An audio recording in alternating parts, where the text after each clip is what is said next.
अभी तक आप देश के हर टोल प्लाजा पर एक तय शुल्क का भुगतान करते हैं, लेकिन अब टोल टैक्स के नियमों में जल्द बदलाव हो सकता है, जिसके तहत आप जितना चलेंगे आपको उतने ही टोल का भुगतान करना होगा। नए नियमों में इस बदलाव के बारे में और क्या कुछ बताया गया है, ये नियम कब से लागू हो सकते हैं, शुल्क कैसे तय होगा, बताते हैं ये सब कुछ आपको इस वीडियो में। मौजूदा वक्त में राष्ट्रीय राजमार्ग शुल्क नियम 2008 के अनुसार यूजर्स को एक सड़क परियोजना के अंतर्गत सड़क की लंबाई के आधार पर एक फिक्स राशि के टोल का भुगतान करना होता है, जो सामान्यतः 60 किलोमीटर होता है, लेकिन अब इसमें बदलाव हो सकता है। दरअसल सड़क परिवहन और राजमार्ग मंत्रालय देश में नई टोल नीति लाने की योजना बना रही है। इस नई पॉलिसी के तहत वाहन चालकों को सिर्फ उतना ही टोल टैक्स भरना होगा जितने किलोमीटर की यात्रा वो करेंगे, यानी नई टोल पॉलिसी किलोमीटर बेस्ड होगी और ऐसे ही टैक्स की वसूली होगी। इस नई टोल पॉलिसी के तहत गाड़ियों को किलोमीटर के हिसाब से टोल चुकाना होगा, यानी कौन सी गाड़ी कितना चली है इसी हिसाब से ऑटोमेटिक ही बैंक खाते से टोल के पैसे कट जाएंगे। इकोनॉमिक टाइम्स की रिपोर्ट्स के मुताबिक नई टोल पॉलिसी के तहत सभी टोल प्लाजा पर फास्टैग और कैमरे लगाए जाएंगे, जिसके तहत टोल सीधा वाहन मालिकों के बैंक खाते से कट जाएगा। सरकार नई पॉलिसी के तहत ऑटोमेटिक नंबर प्लेट रिकॉग्निशन यानी ANPR technology based advance system तैयार करने का विचार कर रही है।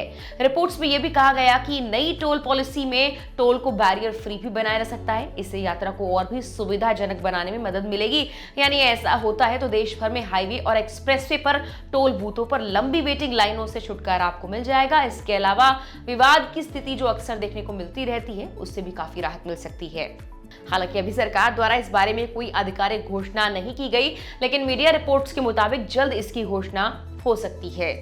इसके अलावा खबर ये भी आई थी कुछ दिनों पहले कि जो टोल प्लाजा के चारों ओर 20 किलोमीटर के दायरे में रहते हैं, ऐसे लोगों को एक पास से काफी फायदा मिल सकता है। इसके लिए लोगों को सिर्फ एक बार 340 रुपए का पास बनवाना होगा। इस पास से आप 1 महीने तक जितनी बार चाहें बाहर जा सकते हैं। कोई अलग से चार्ज नहीं लगाया जाएगा। इसमें आपका फास्टैग से कोई अतिरिक्त पैसा नहीं कटेगा। ये पास सिर्फ एक ही टोल प्लाजा के लिए वैलिड है। इसे दूसरी जगह इस्तेमाल नहीं किया जा सकता। इसे आपको हर महीने रिन्यूअल भी कराना होगा, उसी प्रक्रिया की फीस के साथ जो आपने पहले दी है। अगर आप अपनी गाड़ी या पता बदलवाते हैं तो टोल अधिकारियों को तुरंत इसके बारे में आपको जानकारी भी देनी होगी, ताकि आपके रिकॉर्ड्स भी अपडेट हो पाएं। कमर्शियल गाड़ियां या ऐसी गाड़ियां जो टोल प्लाजा से 20 किलोमीटर से बाहर रजिस्टर हैं, उन्हें 340 रुपए वाला पास नहीं मिलेगा। 340 रुपए का ये मासिक टोल पास उन्हीं लोगों के लिए फायदेमंद है जो टोल प्लाजा के पास में रहते हैं। कुछ दिनों पहले ये खबर भी आई थी कि भारत सरकार फास्टैग के लिए एनुअल पास की बात भी कर रही है और इसके तहत वाहन चालकों को सिर्फ एक बार भुगतान करना होगा और वो पूरे साल यात्रा कर पाएंगे। इस प्रस्ताव में सुझाव दिया गया था कि यूजर्स को इस वार्षिक पास के लिए 3000 रुपए का भुगतान करना होगा। हालांकि फास्टैग के इस एनुअल पास के बारे में अभी तक कोई घोषणा नहीं की गई है। फिलहाल के लिए इस वीडियो में इतना ही।